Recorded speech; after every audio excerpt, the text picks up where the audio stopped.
Healthy strong teeth కోసం మంచి proper oral hygiene habits అంటే బ్రషింగ్, ఫ్లాసింగ్, మౌత్ రిన్సింగే కాకుండా మంచి ఫుడ్ కూడా చాలా అవసరం. సో ఈరోజు నేను మన పంటికి అవసరమైన 8 సూపర్ ఫుడ్స్ గురించి, 4 డ్యామేజ్ చేసే టీత్ ఫుడ్ గురించి మాట్లాడబోతున్నాను. అయితే వీటిలో అసలు ఇవి కూడా డ్యామేజ్ చేస్తాయా? ఇది మంచిదా? అని కూడా అనిపిస్తది నేను చెప్పే ఫుడ్ గురించి వింటే. సో వీడియో ఎండ్ వరకు చూడండి. నేను doctor Sharada, director LBR dental implant facial aesthetic centre. మా బ్రాంచెస్ హైదరాబాద్లోని మాదాపూర్ మరియు సైదాబాద్ కాలనీలో ఉన్నాయి. మంచి హెల్దీ స్ట్రాంగ్ టీత్ ఉండాలని ఎవరికి ఉండదు చెప్పండి. సో నేను చెప్పే 8 ఫుడ్స్ గురించి వినండి. First water. వాటర్ అనేది మన బాడీకి ఎంత అవసరమో మన టీత్ కూడా అంతే అవసరం. సో వాటర్ రోల్ ఏంటంటే, మనం వాటర్ తాగినప్పుడల్లా నోట్లో ఏమైనా మిగిలిపోయింది అనుకోండి ఫుడ్ పార్టికల్, అది క్లియర్ అయిపోతుంది, దానివల్ల డీకే రాదు. నెక్స్ట్ ఏంటంటే, నోట్లో బ్యాక్టీరియా ఉంటుంది. బ్యాక్టీరియా ఏం చేస్తుందంటే యాసిడ్ ప్రొడ్యూస్ చేస్తుంది. సో ఆ యాసిడ్ని మన నోట్లో ఉండే సలైవా ఏంటంటే దాన్ని సమానం చేస్తుంది అనమాట. అంటే దాన్ని కౌంటర్ అటాక్ చేస్తుంది. సో అది ఇంకోటి, వాటర్లోని ఫ్లోరైడ్ కంటెంట్ వల్ల ఇనామిల్ అనేది స్ట్రాంగ్గా అవుతుంది. సో అది third point. Next last point, dry mouth. అంటే పొడి బారి ఉంటుంది చూడండి కొందరు నోరు, దానివల్ల ఇంకా వేరే చాలా ప్రాబ్లమ్స్ ఉంటాయి. సో ఆ ప్రాబ్లమ్స్ని కూడా ఈ వాటర్ అనేది కంట్రోల్ చేస్తుంది అనమాట. సో వాటర్ అనేది చాలా important. Second is dairy products. అంటే పాల ఉత్పత్తుల్లో ఉండే వైటమిన్ డి అండ్ కాల్షియం మన టీత్కి చాలా మంచిదని మీకు తెలిసిన విషయమే.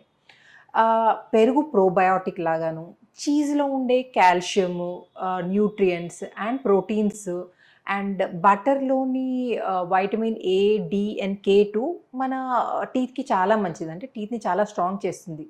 సో మనకు రీజన్ దొరికిందనమాట ఇప్పుడు బటర్ అండ్ చీజ్ తినడానికి. Okay, next is fresh fruits and vegetables. మనకి ఎంత మంచో వేరే చెప్పాల్సిన అవసరం లేదు. అందులో ముఖ్యంగా యాపిల్స్. యాపిల్స్లో high fibre content and protein content ఉండడం వల్ల అది టీత్కి చాలా మేలు చేస్తుంది. ఇంకోటి, ఆ యాపిల్స్లో ఉండే ఫైబ్రస్ టెక్స్చర్ వల్ల మనం అది కొరికినప్పుడు ఏమవుతుందంటే టీత్ పైన ప్లాక్, సన్నటి ఎల్లోయిష్ కలర్ ఫిల్మ్ ఫామ్ అవుతుంది చూడండి, అది దాంతో క్లియర్ అవుతుంది. ఇంకోటి క్రాన్బెర్రీస్. క్రాన్బెర్రీస్ అనేది మన ప్లాక్ ఫామ్ చేసే బ్యాక్టీరియాని కంట్రోల్ చేసి సలైవా, నోట్లో ఉమ్ము ఉంటుంది చూడండి, దాని కంటెంట్ని పెంచుతుంది.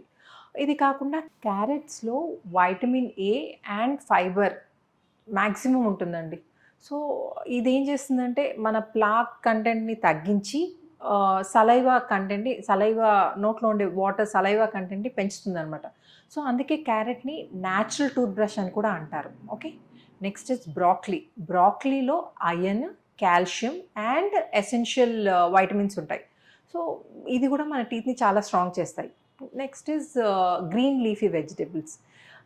గ్రీన్ లీఫీ వెజిటబుల్స్లో ఉండే మినరల్స్, ఫోలిక్ యాసిడ్, ఇవి టీత్ని స్ట్రాంగ్ చేస్తాయి. ప్లస్ ఎస్పెషల్లీ ఇవి ప్రెగ్నెంట్ విమెన్లో హార్మోనల్ చేంజెస్ వల్ల గమ్ ప్రాబ్లమ్స్ వస్తుంటాయి వాళ్ళకి. సో ఈ గ్రీన్ లీఫీ వెజిటబుల్స్ అనేవి ప్రెగ్నెంట్ విమెన్కి బెస్ట్. Next is almonds. అంటే బాదం పప్పు. దీంట్లో ఉండే protein and calcium content and తక్కువ షుగర్ ఉండడం వల్ల ఇది టీత్కి చాలా మంచిది. కానీ ఇది ఓవర్ నైట్ సోక్ చేసి తినడం మాత్రం మర్చిపోకండి. ఓకే, నెక్స్ట్ ఇస్ కిస్మిస్. ఇదేంటి కిస్మిస్ అంటున్నారు, కిస్మిస్ స్వీట్ కదా, అది పళ్ళని పాడు చేస్తుంది కదా అనుకుంటుంటారు. కానీ కిస్మిస్లో ఉండే ఫైటో కెమికల్స్ ఏంటంటే మన హార్మ్ చేసే బ్యాక్టీరియాని కంట్రోల్ చేస్తుంది, కాబట్టి కిస్మిస్ కూడా చాలా మంచిది మనకి. Next green and black tea. Okay, green and black టీలో ఉండే పాలీఫినాల్స్ టీత్కి మంచిది, అంటే చాలా స్ట్రాంగ్ చేస్తాయి టీత్ని. ఇంకా డార్క్ చాక్లెట్. డార్క్ చాక్లెట్ కూడా మంచిదే. డార్క్ చాక్లెట్లో ఉండే కోకో కంటెంట్ మన టీత్కి కాకుండా హార్ట్కి కూడా చాలా మంచిది. Next is onions. అనియన్స్లో ఉండే సల్ఫర్ కంటెంట్ మంచి యాంటీ బ్యాక్టీరియల్ లాగా పనిచేస్తుందండి. సో మన నోట్లో ఉండే బ్యాక్టీరియాని కంట్రోల్ చేస్తుంది అనమాట. సో ఇవి నేను చెప్పే 8 సూపర్ ఫుడ్స్ అనమాట ఇప్పటివరకు మాట్లాడింది. నేను ఇప్పుడు మన పళ్ళకు హాని చేసే వాటి గురించి మాట్లాడదాం. ఫస్ట్ ఇస్ స్టిక్కీ ఫుడ్ ఉంటుంది కదా, షుగరీ కంటెంట్ ఉన్న ఫుడ్, అది అవాయిడ్ చేయాలి. మొత్తానికైతే అవాయిడ్ చేయలేం, కానీ ఇది తినేది ఏంటంటే మనం డిన్నర్కి ముందు తిన్నామనుకోండి, ఇది స్టిక్కీ ఉండడం వల్ల పళ్ళకు అతుక్కుపోయి ఉంటుంది కదా.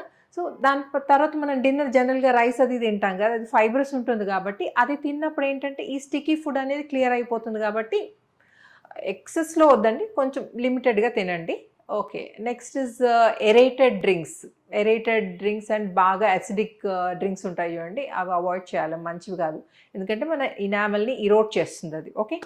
Next tea and coffee. Tea and coffee మోడరేషన్‌లో ఓకే అండి. కానీ ఎక్సెస్‌లో ఏమవుతుందంటే మనని డీహైడ్రేట్ చేస్తుంది.